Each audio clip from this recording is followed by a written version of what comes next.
yet. I have to say that, but it's actually true. We've made it faster and more performant with the powerful new JIT compiler and Vulkan 3D graphics. We're continuing to harden our security and provide the first truly seamless software update system for mobile. And we're making users more productive with better multitasking, brand new multi-window support, and improved notifications. In fact, there are over 250 major new features in N. Everything from Java 8 language support with Lambdas to data saver, setting suggestions, and much, much more. You can check out the What's New in Android session later today to learn even more. We're still putting the final touches on the N release, and we expect to launch it later this summer. But if you can't wait until then, I'm happy today to announce that we're publishing our first beta quality release candidate for you to try out on your main phone or tablet. You'll be able to opt into the new beta program at www.android.com/beta and run N on your Nexus 6, 9, 5X, 6P, Nexus Player, and Pixel C. Now, there's one more area in N that we've been working hard on that we haven't talked about yet. And to tell you more about what it is and how it fits into our bigger plans, let me invite up Clay Bavor. Thank you.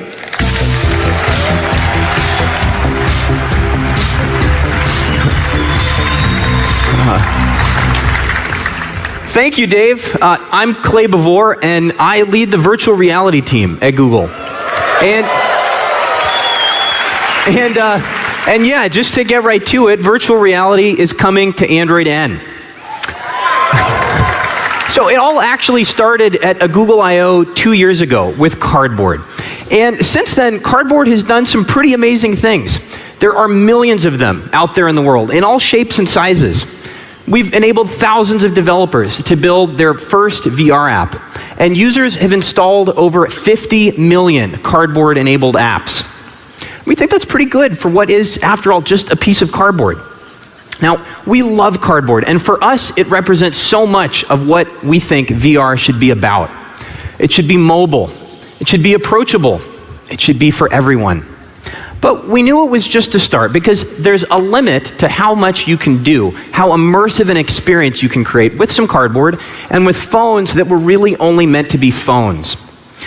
We wanted to create something that has the best attributes of Cardboard, but which is also comfortable, richly interactive, and far more immersive. But to create that kind of immersion, you have to solve, to make your brain say, yep, I'm somewhere else, you have to solve a lot of really hard problems across all parts of the VR experience. You have to design a system that's capable of rendering at very high frame rate and resolution. To make the experience really comfortable, you have to minimize what's called motion-to-photon latency. That's the delay between when you move your head and when the picture updates to reflect that motion. And you need to solve for how you interact with things in VR. And when you nail those things, it just feels like you're there. Well, we've been working on these problems and more. And now what we've built won't be available until this fall, but we'd like to introduce you to it today. We call it Daydream. Daydream is our platform for high-quality mobile virtual reality, and in it are all of the ingredients you need to create incredible immersive VR experiences. Now, over time, Daydream will encompass VR devices in many shapes and sizes, but today is about how Daydream will enable high-quality VR on Android smartphones. And there are 3 parts to it. The smartphones themselves, including VR optimizations to Android N, a reference design for a headset and a controller, and apps, both how you get them through Google Play and the apps themselves. We've designed and built each part in concert with the others, with a focus on getting the end-to-end user experience just right. So let's start with smartphones. Now, the first thing we did was look at what it takes to build a smartphone that's great at being a smartphone, but also at being the core of a VR system. And with input from the major silicon vendors and smartphone manufacturers, we've created a set of phone specifications for VR. We call phones that meet these specs Daydream ready. And the specs include things like high-performance sensors for accurate head tracking, displays with a fast response time to minimize blur, and powerful mobile processors. And if a phone meets these specs, it'll be capable of delivering a great VR experience. But the smartphone itself, it's only part of the story. The operating system, the software, it needs to be able to make use of all of these capabilities, all while keeping latency to an absolute minimum. So we've introduced what we call VR mode as part of Android N. We've worked at all levels of the Android stack to optimize it for VR. And we focused in particular on performance and latency, which we brought down to under 20 milliseconds. By adding things like single buffer rendering and VR system UI, so notifications and alerts come through properly in VR. And all of this makes for a really comfortable VR experience that we think users are going to love. Now, it's important. These improvements are part of the core of Android N, so that the entire ecosystem can benefit. And what that means for developers is there are going to be a lot of Daydream-ready phones. In fact, Samsung, Alcatel, Asus, Huawei, HTC, LG, Xiaomi, and ZTE all will have smartphones that are compatible with the Daydream-ready spec, and several will be available this fall.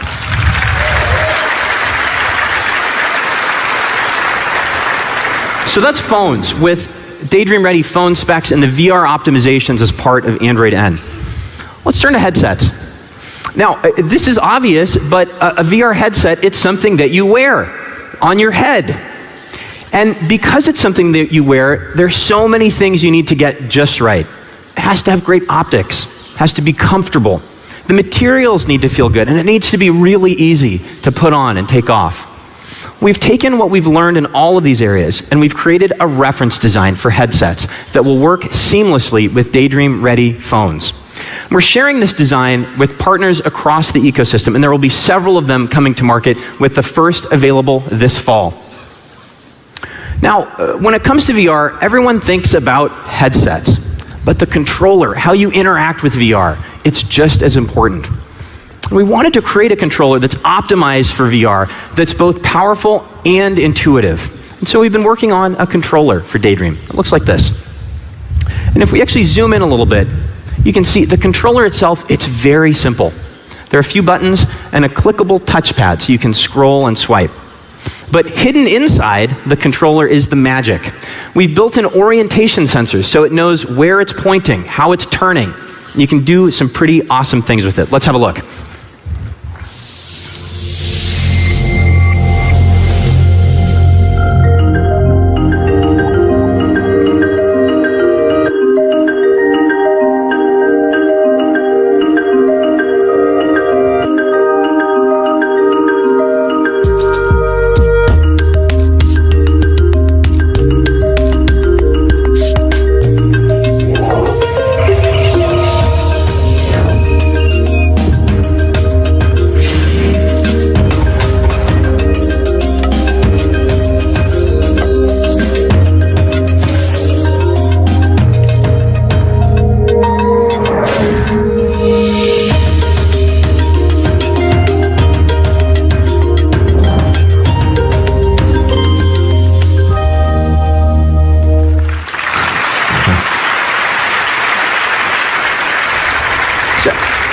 As you can see, the controller, it's super flexible, and the developers we've shared it with absolutely love it. Now, the controller too will be part of the reference design that we're sharing with partners, with the first available this fall. Okay, so we've talked about smartphones and operating systems, headsets and controllers, but ultimately, that's not what VR is about. It's about what you can experience. So let's turn to apps, what you can do in VR. Now first, if you're a developer, you know that there's a lot upstream from someone using your app or playing your game. Users have to find it in a store, buy it, install it, launch it. Well, this will all work seamlessly in Daydream. And that's because we've built Google Play for VR. Users will be able to browse and search and buy and install VR apps in VR. And once you've installed an app, you can keep coming back to it from what we call Daydream Home, which gives you access to all of your favorite games and apps. Let's actually talk about some of those apps, the things you can do and the places you can go. Our partners like the New York Times and the Wall Street Journal and CNN are bringing their VR apps to Daydream, so you'll be able to experience the world's news like you're actually there.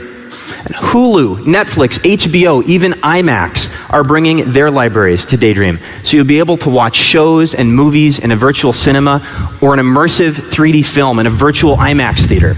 Here's a shot from just one of the dozens of IMAX films that will be available.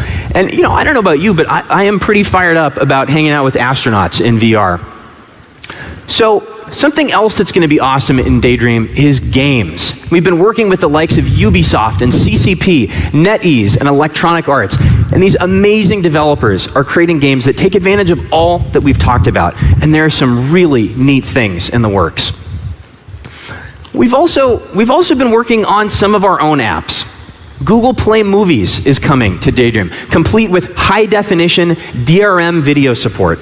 That means you'll be able to watch movies and TV shows from Play, but in a virtual movie theater. Street View is coming to Daydream, so you'll be able to walk the streets of the world, without having to fly around the world. And Google Photos will support VR photos, so you can step inside and relive favorite moments. And there's one more, YouTube. We've rebuilt YouTube from the ground up for VR. In it is voice search, discovery, your favorite playlist, again, all in VR. And we've added spatial audio, improved VR video streaming, so you'll be able to step inside the world's largest collection of VR videos and experience places and concerts and events like you're actually there. And by the way, you'll also be able to watch every single standard video currently on YouTube, but in a very different way. And we think people are going to love it. So that's Daydream, our platform for high-quality mobile virtual reality. Daydream-ready smartphones with VR optimizations as part of Android N, a comfortable headset and a powerful, intuitive controller, and some amazing apps and experiences.